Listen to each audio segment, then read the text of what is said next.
तो सबसे पहले सबसे बड़ी खबर क्या है? असदुद्दीन ओवैसी के ऊपर हुए हमले की इनसाइड स्टोरी क्या है? वो 5 सेकंड वाली थ्योरी, 5 सेकंड ने बचा ली जान। आखिर 5 सेकंड में क्या होने वाला था? क्या कुछ हुआ था उस वक्त घटनास्थल पर 5 सेकंड में जिससे कि जान बच गई? लेकिन सबसे पहले देखिए ये दो तस्वीरें सचिन और शुभम की, और ये वो गाड़ी की तस्वीर है जिसमें फायरिंग की गई थी और दोनों गाड़ी के जो गेट होते हैं उसमें बड़ा सा होल नजर आ रहा है। ये देखिए यहां पर टायर के पास एक निशान आपको नजर आ रहा है। लेकिन अब सबसे बड़ी बात यह है कि उस 5 सेकंड की कहानी क्या है? 5 सेकंड में आखिर क्या हुआ था? क्यों गाड़ी के गेट पर गोली चलाई गई, गाड़ी के शीशे पर गोली नहीं चलाई गई? क्या इसके पीछे 5 सेकंड की थ्योरी मजबूती से ठहरती? आखिर उस 5 सेकंड में अगर देर हो जाती या 5 सेकंड पहले अगर रिएक्ट ना किया होता तो क्या हो जाता? ये देखिए ये वो दो लोग हैं जो इस मामले में पकड़े गए हैं। पुलिस इन पर कार्रवाई कर रही है, इनसे लगातार सवाल जवाब किए जा रहे हैं। लेकिन रिपब्लिक भारत ने एक्सक्लूसिवली वो हासिल किया है जो इन्होंने कबूलनामे में जिसका जिक्र किया, यानी वो बात हम तक पहुंची है कि इन्होंने कबूलनामा में क्या कुछ कहा है। यही वो दो शख्स हैं, ये प्लान कर रहे थे 1-2 दिन से नहीं बल्कि लंबे वक्त से। कब से ओवैसी को मारने की प्लानिंग चल रही थी ये भी आपको बताएंगे। लेकिन सबसे पहले देखिए स्टोरी और उसके बाद आपको बताएंगे आखिर 5 सेकंड में क्या होने वाला था।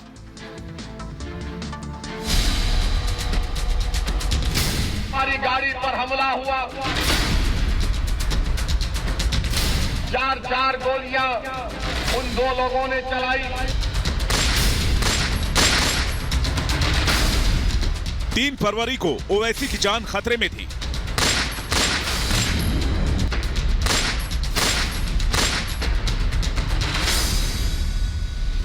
ओवैसी पर हमले का सबसे बड़ा कबूलनामा। 5 सेकंड की चूक तो चली जाती ओवैसी की जान।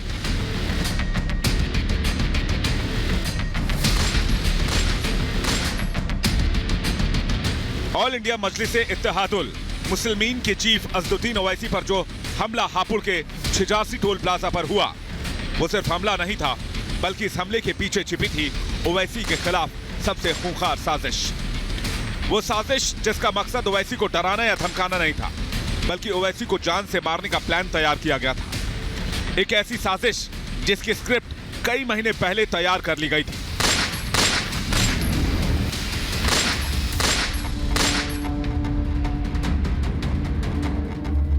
इसे ओवैसी की खुशकिस्मती कहिए या फिर हमलावर की बदनसीबी कि हर बार ओवैसी पर हमले की कोशिश नाकाम होती रही।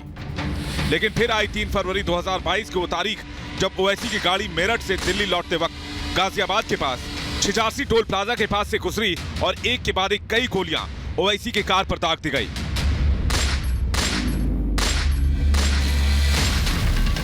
लेकिन आज हम आपको ओवैसी पर हुए इस हमले की इनसाइड स्टोरी बताएंगे।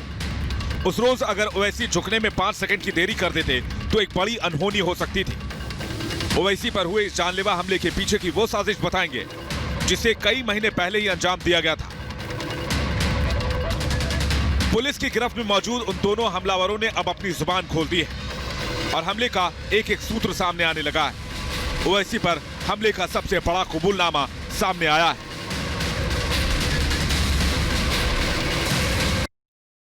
लेकिन क्या है कबूलनामा? आखिर कबूलनामे में दोनों आरोपियों ने क्या कुछ कहा है, आइए जल्दी से आपको ये बताते हैं आखिर कबूलनामे में क्या निकलकर सामने आया है। दरअसल मेरठ से ही हमलावर ओवैसी का पीछा कर रहे थे। टोल से पहले इन्होंने गाड़ी को ओवरटेक किया। ओवैसी से पहले छिजासी टोल पहुंचे और कुछ देर टोल पर ही ओवैसी का इंतजार किया। ओवैसी की कार टोल प्लाजा पर पहुंची और उसके बाद इन्होंने बताया कि इसने यानी कि सचिन और शुभम ने निशाना लगाया और ओवैसी को मारने का टारगेट था, लक्ष्य था। आगे ये कबूल करते हैं कि हमने गोली चलानी शुरू कर दी।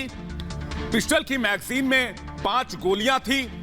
आगे ये कहते हैं कि मैंने ओवैसी पर पहली गोली चलाई और गोली चलाते हुए ओवैसी ने देखा, इसलिए जान बचाने के लिए ओवैसी शीशे से नीचे झुक गए, यानी कि कार की खिड़की के नीचे झुक गए और नीचे की तरफ झुककर बैठ गए।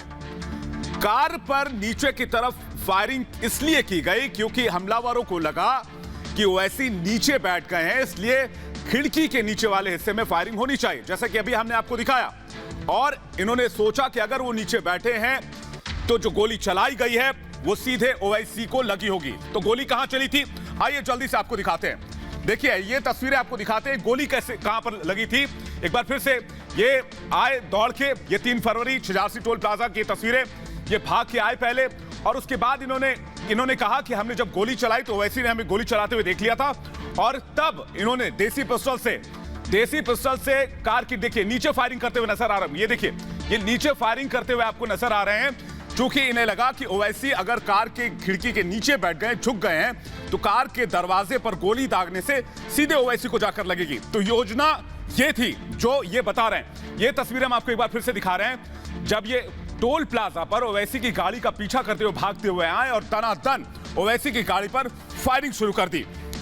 आपको बताते हैं, लेकिन हमले की साजिश, ये सिर्फ हमले की साजिश नहीं थी, दरअसल ये हत्या की साजिश थी और कितने लंबे समय से चल रही थी ये हत्या की साजिश, इस पर भी नजर डालते हैं। बयानों की वजह से वजह क्या थी, मोटिव क्या था, इस क्राइम के पीछे का मोटिव क्या था। बयानों की वजह से, यानी कि ओवैसी जो बोलते हैं, इन लोगों का कबूलनामा है, बयानों की वजह से ओवैसी से नफरत करने लगे थे। किठौर में ओवैसी की सभा का इन्हें पता चला था, चूंकि हमने आपको पहले बताया कि ये ओवैसी के पार्टी के कार्यकर्ताओं के पहले करीब आए थे और हर जानकारी इकट्ठा करते थे। इसके बाद किठौर की सभा पता चलने के बाद ओवैसी की हत्या का प्लान बनाया।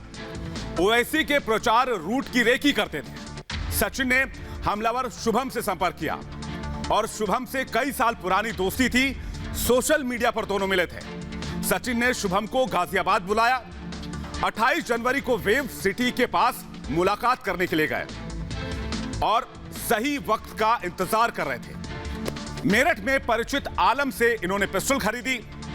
आलम ने 9mm की पिस्टल दी। एक पिस्टल .32 बोर की थी और ये पीछा करते हुए किठौर पहुंचे ओवैसी के काफिले का। भीड़ की वजह से वहां इनको मौका नहीं मिला और वही मौका इन्होंने ढूंढा छिजारसी टोल प्लाजा पर, और छिजारसी टोल प्लाजा पर मौका ढूंढने के बाद वहां पर इन्होंने हमला कर दिया, लेकिन यह अपने मंसूबे में कामयाब नहीं हो पाए। जिस कार से भागे वो कार हम आपको दिखाना चाहेंगे, जल्दी से तस्वीरें दिखाइए। यह कार था जिसका इस्तेमाल करके ये दोनों पहले आए थे, जिस कार का जिक्र हम आपसे लगातार कर रहे हैं। ये ओवैसी का पीछा करते हुए, उनके काफिले को ओवरटेक करते हुए पहले छिजारसी टोल पहुंचे और इसी गाड़ी का इस्तेमाल कर रहे थे। यही वो गाड़ी है, यही वो नंबर प्लेट है जिसका इस्तेमाल हमलावरों ने किया था, जिसे पुलिस ने जब्त कर लिया है और फिलहाल उन पर कार्रवाई की जा रही है। लेकिन इससे पहले कई बार हमले की कोशिश हो चुकी है, जैसा कि इन्होंने कबूलनामे में बताया कि इन्होंने कई बार कोशिश की। तो कब कब कोशिश की? सचिन ने पहले भी हमले का प्लान बनाया था। ओवैसी पर 4 बार हमले की कोशिश की। सितंबर के महीने में पिछले साल संभल की रैली में निशाना बनाने की कोशिश की। ओवैसी के पास तक ये पहुंच चुके थे, जैसा इनका कबूलनामा है। पिस्टल निकालने से पहले भीड़ ने घेर लिया और भीड़ ने सचिन को पीछे धकेल दिया। 30 जनवरी गाजियाबाद में कोशिश की, लेकिन यहां भी भीड़ काफी ज्यादा थी और इसकी वजह से गोली नहीं चला पाया। मेरठ के कार्यक्रम में भी कोशिश की, लेकिन वहां भी भीड़ बीच में आ गई। भीड़ की वजह से हमला नहीं कर पाया। तब जाकर किठौर में हमले की योजना बनाई, लेकिन भीड़ की वजह से वहां पर भी प्लान टालना पड़ा। तो अब सबसे मुफीद जगह कौन सी थी? कोई भी टोल प्लाजा, जिस भी टोल प्लाजे से काफिला गुजरता, वहां पर यह आसानी से निशाना बना सकते थे। इन्होंने प्लान बनाया और उसके बाद ठीक इन्होंने ऐसा किया। लेकिन एक बार फिर से असदुद्दीन ओवैसी चुनावी मैदान में है और सियासी अखाड़े में एक बार फिर से पुराने तेवर में नजर आए। असदुद्दीन ओवैसी देख रहे हैं, आज बागपत पहुंचे थे। बागपत में समाजवादी पार्टी सरकार को निशाने पर लिया, जो पूर्व की सरकार है समाजवादी पार्टी की, और इसके अलावा योगी सरकार को भी घेरा। आज असदुद्दीन ओवैसी ने, ये बागपत की आज की तस्वीरें हैं, क्या कुछ कहा असदुद्दीन ओवैसी ने और अपने ऊपर हुए हमले के बारे में क्या कुछ कहा, आइए सुनते हैं।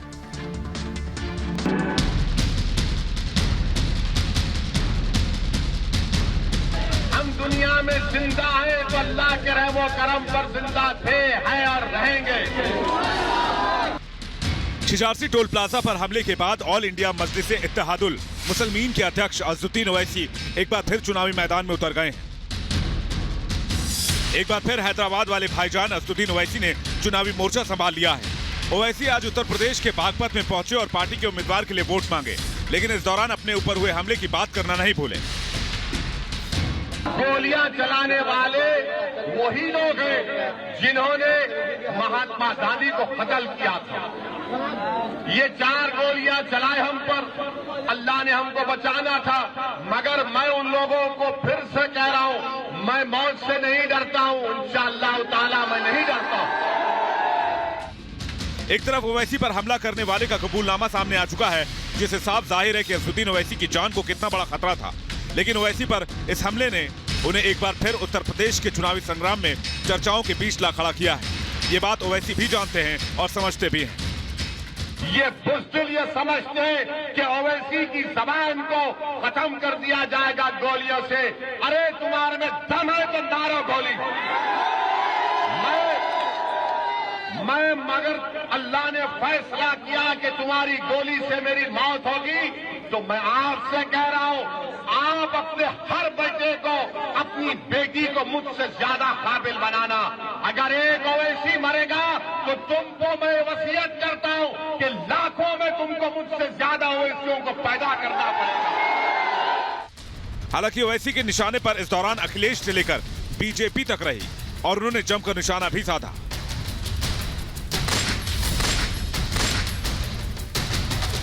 अखिलेश यादव तुमको धोखा देगा। अखिलेश यादव जिस किसी अल्पसंख्यक समाज के नेता को टिकट नहीं मिला, अखिलेश यादव उसको बुलाकर बोल रहे हैं, ये लो लॉलीपॉप और मुंह में चूसते रहो। बाबा क्या कहते हैं, विकास किया। अरे बिजली का इंतजाम नहीं किया, क्या खास विकास किया बाबा तुमने? बाबा ने तो कुछ किया ही नहीं। ओवैसी पर हुए हमले की जांच पुलिस लगातार कर रही है, आरोपियों को गिरफ्तार कर लिया गया। लेकिन ओवैसी जानते हैं कि ये सुनहरा मौका और उस मुद्दे को चुनाव में कैसे बुनाना है। लोग इस पर क्या कह रहे हैं, आपको यह भी सुनवाते हैं। समाजवादी पार्टी ने जिस समय घटना के बारे में जानकारी मिली उसी समय निंदा की। ये तो भारतीय जनता पार्टी को बताना चाहिए कि क्या माफिया गुंडे जाते जाते उन्हें कोई नेता दिखाई दे गया तो फायर करते हुए चले गए। ये सबसे बड़ी कानून व्यवस्था की फेलियर है। कानून व्यवस्था के बारे में बोला जाता है, माफिया राज खत्म हो गया इस राज में, इस प्रकार की बातें की गई। अच्छी बात है, हम मुख्यमंत्री जी का आदर करते हैं। देश के एक प्रमुख राजनीतिक दल के नेता यहाँ आते हैं और उसके ऊपर 5 राउंड गोली चलाई जाती है, उसका मतलब क्या है? चाहे कोई इंडिविजुअल हो, चाहे मेंबर ऑफ पार्लियामेंट हो, चाहे कोई किसी पॉलिटिकल पार्टी का लीडर हो या वर्कर हो, उसकी सुरक्षा पर किसी तरह की चूक नहीं होनी चाहिए। तो इसलिए जो भी इस तरह के जो क्रिमिनल एक्ट हैं उनको गंभीरता से लेते हुए कार्रवाई लोकल एडमिनिस्ट्रेशन करता है और कर रहा है। और आज आप ओवैसी साहब को दोषी ठहरा रहे हैं कि उन पर गोली चली है, तो ओवैसी साहब के भाषण जिम्मेदार हैं। सर, एक मुख्यमंत्री को ऐसी भाषा शोभा नहीं देती है कि आज भी कुछ लोग उन लोगों के साथ खड़े हैं जो ओवैसी साहब पे गोली चला रहे हैं। ये अफसोस है। पता नहीं हुआ है कि करवाया है, पहले ये देखना पड़ेगा कि हुआ है कि करवाया है। ओवैसी जी भारतीय जनता पार्टी की बीसी में, तो मैं क्या कहूँ इसके अलावा। ये तो बीमारी है जो यहाँ पे आ रही, कहाँ से आ रहे, क्या इनका ये है, इन्हें फायदा कितना पहुँचावेंगे उसके लिए आ रहे। तो राजनीतिक प्रतिक्रियाएं हमने आपको सुनवाई। ओवैसी पर हमले को लेकर हर कोई अपने हिसाब से इस मामले में इसको राजनीतिक तूल देने में लगा हुआ है। लेकिन अब बात करते हैं योगी आदित्यनाथ की। योगी आदित्यनाथ उत्तर प्रदेश से पंजाब तक मास्टर स्ट्रोक लगा रहे। कैसे, आपको बताएंगे क्या है योगी का मास्टर स्ट्रोक, कैसे आज योगी ने मास्टर स्ट्रोक दांव खेला, ये आपको दिखाएंगे। लेकिन सबसे पहले तस्वीर देखिए, ये गोपाल मंदिर की तस्वीर आप देख रहे हैं, जहां पर उससे पहले की तस्वीर आपको दिखा रहे हैं डोर टू डोर कैंपेन करते हुए। इसके बाद हम आपको गोपाल मंदिर की तस्वीर दिखाएंगे। लोगों से मिले, लोगों को बीजेपी सरकार के काम बताए, पिछले 5 साल में जो काम किया वो बताए।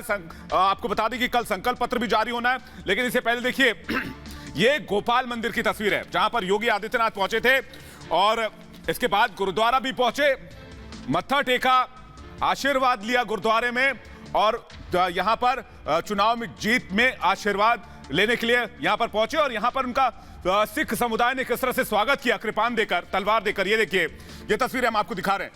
लेकिन कहते हैं सियासत में तस्वीरों के बड़े मायने होते हैं। इस तस्वीर के क्या मायने हैं, इस गुरुद्वारे में पहुंचने के योगी आदित्यनाथ के क्या मायने हैं, क्योंकि पंजाब में भी चुनाव है। क्या पंजाब तक एक बड़ा संदेश देने की कोशिश है? आइए देखते हैं एक रिपोर्ट। शुक्रवार को नॉमिनेशन,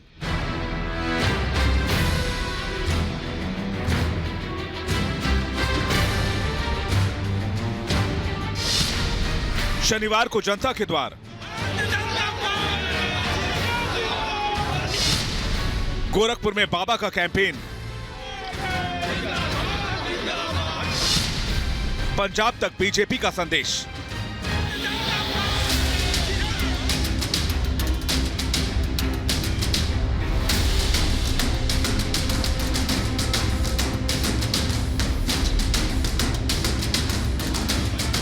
अमिताभ बच्चन की एक फिल्म का डायलॉग है, मैं जहां खड़ा होता हूं लाइन वहीं से शुरू होती है।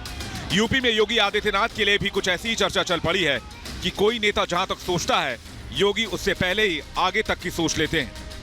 योगी ने कल नामांकन भरा था और आज वो जनता के बीच पहुंच गए। सबसे पहले सुबह सुबह श्री श्री गोपाल मंदिर में पहुंचे और पूजा अर्चना की।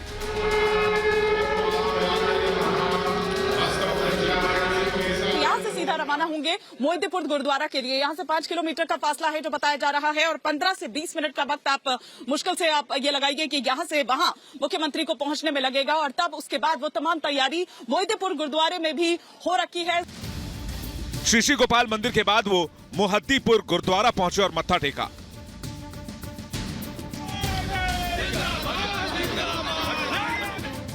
नॉमिनेशन के बाद योगी सबसे पहले गोपाल मंदिर और मोहिद्दीपुर क्यों पहुंचे, इसके क्या सियासी मायने हैं, इस पर आगे बात करेंगे। लेकिन ईश्वर का आशीर्वाद लेने के बाद वो सीधे जनता के बीच पहुंचे, डोर टू डोर कैंपेन किया और जनता से वोट भी मांगे, जहां उनका जोरदार स्वागत किया गया। लेकिन आज मैं कह सकता हूं कि 5 वर्ष का प्रधानमंत्री मोदी जी के मार्गदर्शन में भारतीय जनता पार्टी सरकार का कार्यकाल अपने को गौरव से कहने के लिए कि हम भी उत्तर प्रदेश के नागरिक हैं, हम भी गोरखपुर के नागरिक हैं, इस देश से बताने के लिए आज बहुत कुछ मौजूद है। योगी के इस कैंपेन के दौरान बड़ी तादाद में लोग मौजूद थे। खासकर सिख समुदाय के लोगों ने उन्हें मंच बनाकर माला पहनाकर सम्मानित किया। महाराज जी को कितने ज्यादा वोट से हम लोग जितवाएं, अभी हम लोग की वो पूरी एक कवायद चल रही है। और गोरखपुर सदर और गोरखपुर एक एक बच्चा मिलकर स्वयं महाराज जी बन के चुनाव लड़ रहा है। तो आप सोच सकते हैं कि उसका पैमाना जीत का क्या होगा, अभी उसको आकलन करना वो गलत होगा। लेकिन हमको लग रहा है कि न भूतो न भविष्य, इतने वोट से कोई उत्तर प्रदेश की धरती पे जीता नहीं होगा। गोरखपुर में 3 मार्च को मतदान होना है, जिसके बाद आखिरी चरण का मतदान 7 मार्च को होगा और 10 मार्च को विधानसभा चुनाव के नतीजे आएंगे। तो गोरखपुर में प्रचार, गुरुद्वारे में योगी आदित्यनाथ, इसके सियासी मायने क्या हो सकते हैं, आइए इस पर जल्दी से नजर डालते हैं। गोपाल मंदिर पहुंचे थे और मोहिद्दीपुर गुरुद्वारा भी पहुंचे, और ये दोनों जगह सिखों की आस्था का एक बड़ा केंद्र माना जाता है। और इसी कारण योगी आदित्यनाथ ने यहां से शुरुआत की। गोरखपुर में ये 2 बड़े धार्मिक स्थल हैं, और गोपाल मंदिर और साथ ही साथ मोहिद्दीपुर गुरुद्वारा, ये दोनों सिखों की आस्था का एक बड़ा केंद्र माने जाते हैं, जैसा कि मैंने आपको अभी बताया। और इसी कारण से योगी ने यहां से शुरुआत की, क्योंकि गोरखपुर में अगर हम देखें तो 20 से 25 हजार सिख हैं, और इससे उन तक सीधा ये संदेश जाएगा।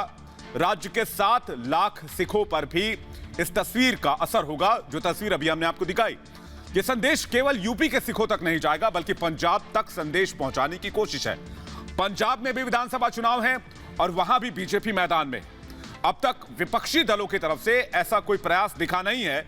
अखिलेश और प्रियंका गांधी भी अब तक गुरुद्वारे में नजर नहीं आए हैं, तो इसलिए हम आपसे कह रहे हैं कि योगी आदित्यनाथ हमेशा एक कदम आगे रहने की सोचते हैं। लेकिन आपको बता दें कि इसके पीछे बीजेपी की जो रणनीति है वो क्या है, इसको भी समझ लेते हैं। 5 राज्यों में विधानसभा चुनाव को लेकर देश में 5 राज्यों में विधानसभा चुनाव है, और इनमें सबसे अहम यूपी और पंजाब है। उत्तर प्रदेश में एक एक वोट की लड़ाई है, तो पंजाब में भी बीजेपी अपनी पूरी ताकत लगा रही है सियासी जमीन तैयार करने के लिए। यही वजह है कि बीजेपी प्रचार तो यूपी में करती है, लेकिन इस प्रचार के निशाने पर पंजाब भी शामिल होता है। इसे योगी आदित्यनाथ के आज के कैंपेन से साफ समझा जा सकता है। योगी ने आज गोरखपुर में डोर टू डोर कैंपेन किया, लोगों से वोट की अपील की, लेकिन सबसे पहले जिनसे वोट मांगे वो सिख समुदाय के लोग थे। आपको बता दें कि इसके साथ ही चुनाव के समय नेताओं का मंदिर मस्जिद जाना और गुरुद्वारे भी जाना आम बात है, लेकिन मुख्यमंत्री योगी आदित्यनाथ का गोरखपुर के श्री श्री गोपाल मंदिर और फिर गुरुद्वारे जाना और फिर सिख समाज से समर्थन मांगना ये एक बड़ा सियासी संकेत दे रहा है। इसके बड़े सियासी मायने हैं। दरअसल बीजेपी पंजाब में चौथी बड़ी सियासी ताकत है। कांग्रेस, अकाली दल और आम आदमी पार्टी के बाद बीजेपी चौथी शक्ति है और वो अमरिंदर सिंह की पार्टी के साथ मिलकर चुनाव लड़ रही है। बीजेपी पंजाब में 65 सीटों पर चुनाव लड़ रही है और अमरिंदर 37 सीटों पर चुनाव लड़ रहे हैं। बीजेपी पहली बार इतनी सीटों पर पंजाब में चुनाव लड़ रही है, इसलिए इस तस्वीर जो अभी आप देख रहे हैं, इस तस्वीर के मायने बढ़ जाते हैं। आपको बता दें कि पहले अकाली दल से गठबंधन की वजह से अकाली दल को काफी सीटें मिलती थी और बीजेपी को कम सीटें मिलती थी। इस वजह से बीजेपी इक्का दुक्का सीटों पर ही जीत पाती थी, लेकिन इस बार हालात बदले हैं और इसे बीजेपी अपने हाथ से नहीं देना चाहती, इस मौके को जाने नहीं देना चाहती और यही वजह है कि यूपी से पंजाब तक संदेश देने की कोशिश की जा रही है। इससे बीजेपी को डबल फायदा है। यूपी का सिख वोटर भी खुश होगा और पंजाब का भी, क्योंकि यूपी में करीब 40 सीटें ऐसी है जहां सिखों की तादाद अच्छी खासी है। इनमें खासकर पीलीभीत, लखीमपुर खीरी, कानपुर जैसे इलाके खास हैं और सभी जानते हैं कि विधानसभा चुनाव में ज्यादातर सीटों पर जीत हार के नतीजे में 5 से 10 हजार वोटों का ही अंतर होता है। तो ये जो है इसके मायने काफी ज्यादा बढ़ जाते हैं। आगे बढ़ते हैं और चलते हैं पंजाब की तरफ। पंजाब में नवजोत सिंह सिद्धू ने अपना खेला शुरू कर दिया है। क्या नवजोत सिंह सिद्धू ये चाहते हैं कि कांग्रेस उन्हें सीएम फेस घोषित करे? ये तस्वीरें देखिए, फुल फॉर्म में नजर आ रहे हैं नवजोत सिंह सिद्धू और नवजोत सिंह सिद्धू ने जो गेंद है वो डाल दिया राहुल गांधी के पाले में। कैसे राहुल गांधी नवजोत सिंह सिद्धू के गुगली में फंसे हैं ये हम आपको बताएंगे, लेकिन इसके साथ एक और तस्वीर आप देखिए। चन्नी के ऊपर लगातार वो निशाना साधते रहे हैं और राहुल गांधी की तस्वीर आप देख रहे हैं। राहुल गांधी और चन्नी जो कि पंजाब के सीएम हैं और उसके साथ साथ नवजोत सिंह सिद्धू। पंजाब सीएम का फेस वाला मुद्दा इस पूरे ट्रायंगल में कैसे फंस गया है ये हम आपको बताते हैं। सबसे पहले बताते हैं कि गुगली क्या फेंकी है इस बार नवजोत सिंह सिद्धू ने। कैसे सिद्धू लगातार गुगली फेंककर आला कमान की या राहुल गांधी की मुसीबतें बढ़ाने में लगे हुए हैं, ये समझते हैं। दरअसल राहुल के दौरे से पहले सिद्धू ने एक बार फिर चुनौती दी है। सिद्धू ने एक बार फिर आला कमान को चुनौती दी है। सिद्धू ने कहा है कि ऊपर वाले चाहते हैं कि कोई कमजोर सीएम बने जो इनकी ताल पर ताता थैया नाचे, फिर कहेंगे नाच मेरी बुलबुल पैसा मिलेगा, कहां कद्रदान उन्हें मेरे जैसा मिलेगा। पहले बांह मरोड़ते हैं और फिर दर्द होने पर छोड़ देते हैं। यानी कि ऊपर वाले का मतलब कांग्रेस आला कमान है। कांग्रेस आला कमान के खिलाफ सिद्धू ने यह सख्त तेवर दिखाए हैं। कल लुधियाना में राहुल की वर्चुअल रैली भी होनी है और पंजाब के सीएम चेहरे का ऐलान भी हो सकता है। राहुल की रैली से पहले सिद्धू ने अपने तेवर दिखा दिए हैं। दरअसल कांग्रेस के सर्वे में चन्नी के आगे होने की खबर सामने आ रही है और इसके बाद सीएम चेहरा के ऐलान से पहले सिद्धू ने गुगली फेंक दी है। वैसे भी सूत्रों के हवाले से जो जानकारी मिल रही है उसमें यह खबर मिल रही है कि चन्नी के नाम का ऐलान हो सकता है, इसलिए सिद्धू एक के बाद एक चाल चल रहे हैं। सिद्धू ने कहा पहले 60 विधायक जिताएं फिर सीएम की बात करें। सीएम कौन होगा यह पंजाब को तय करना है। मेरे खिलाफ चोर, डाकू, लुटेरे सब खड़े हो गए हैं और यह तंज किस पर है समझ सकते हैं आप। चन्नी की तरफ इशारा कर रही हैं क्योंकि चन्नी के भतीजे पर बड़ा आरोप लगा है।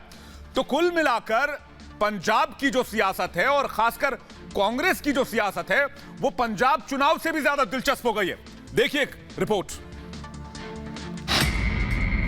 कुछ नहीं चाहते महाराज, ऊपर वाले तो चाहते कोई कमजोर या मुख्यमंत्री होवे जड़ा इन्हां दी ताल दे उत्ते नचे ताथा तैया फिर उत्तों कहण नाच मेरी बुलबुल के पैसा मिलेगा, कहां कदरदान हमारे जैसा मिलेगा।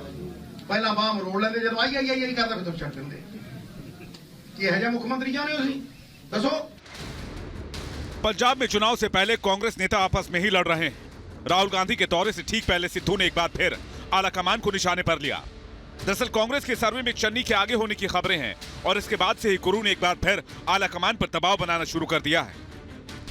कुछ नहीं चाहते महाराज, ਉੱਪਰ ਵਾਲੇ ਤਾਂ ਚਾਹੁੰਦੇ ਆ ਕੋਈ ਕਮਜ਼ੋਰ ਜਿਹਾ ਮੁੱਖ ਮੰਤਰੀ ਹੋਵੇ ਜਿਹੜਾ ਇਹਨਾਂ ਦੀ ਤਾਲ ਦੇ ਉੱਤੇ ਨੱਚੇ ਤਾਥਾ ਤਈਆ ਫਿਰ ਉੱਤੋਂ ਕਹਿਣ ਨਾਚ ਮੇਰੀ ਬੁਲਬੁਲ ਕੇ ਪੈਸਾ ਮਿਲੇਗਾ ਕਹਾਂ ਕਦਰਦਾਨ ਹਮਾਰੇ ਜੈਸਾ ਮਿਲੇਗਾ ਪਹਿਲਾਂ ਬਾਹ ਮਰੋੜ ਲੈਂਦੇ ਜਦੋਂ ਆਈ ਕਰਦਾ ਫਿਰ ਛੱਡ ਦਿੰਦੇ ਕੀ ਇਹੋ ਜਿਹਾ ਮੁੱਖ ਮੰਤਰੀ ਚਾਹੁੰਦੇ ਹੋ ਤੁਸੀਂ ਦੱਸੋ।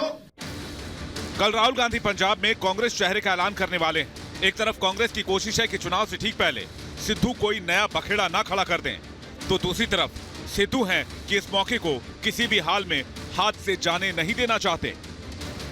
कि 60 MLA किहदे नां दे उत्ते बनणगे, सब तो बड़ा सवाल यह है 60 MLA ਉਹ ਬਣਾਊਗਾ ਜਿਹਦੇ ਕੋਲ रोड मैप ਹੋਊ ਤੇ ਲੋਕਾਂ ਦਾ ਵਿਸ਼ਵਾਸ ਹੋਊ और सच गल ਇਹ है कि ਉਹ ਚਿਹਰਾ तय करू कि 60 ਬਣਦੇ ਆ या नहीं बनता।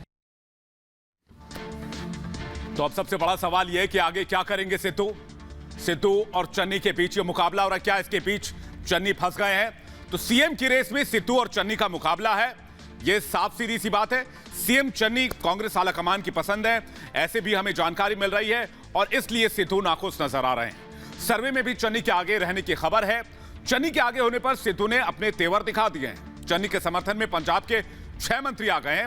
सुनील जाखड़ ने भी चन्नी का समर्थन कर दिया है। डिप्टी सीएम रंधावा का भी चन्नी को समर्थन है। कांग्रेस ने चन्नी को 2 जगह से मैदान में उतारा है। यह भी एक बहुत बड़ा संकेत है कि चन्नी सीएम फेस हो सकते हैं। चुनाव में सिर्फ 15 दिन बाकी हैं। चुनाव से पहले सीएम चेहरे पर कांग्रेस फंसती नजर आ रही है। वोट से पहले आपस में ही कांग्रेस उलझती नजर आ रही है। इसलिए हम आपसे कह रहे हैं कि पंजाब चुनाव से ज्यादा कांग्रेस के अंदर की सियासत दिलचस्प हो गई है। यह भारत की बात है। मैं फिलहाल इतना ही, कल फिर मुलाकात होगी बड़ी खबरों के साथ। तब तक आप देखते रहिए रिपब्लिक भारत। हम फौरन वापस लौट रहे हैं।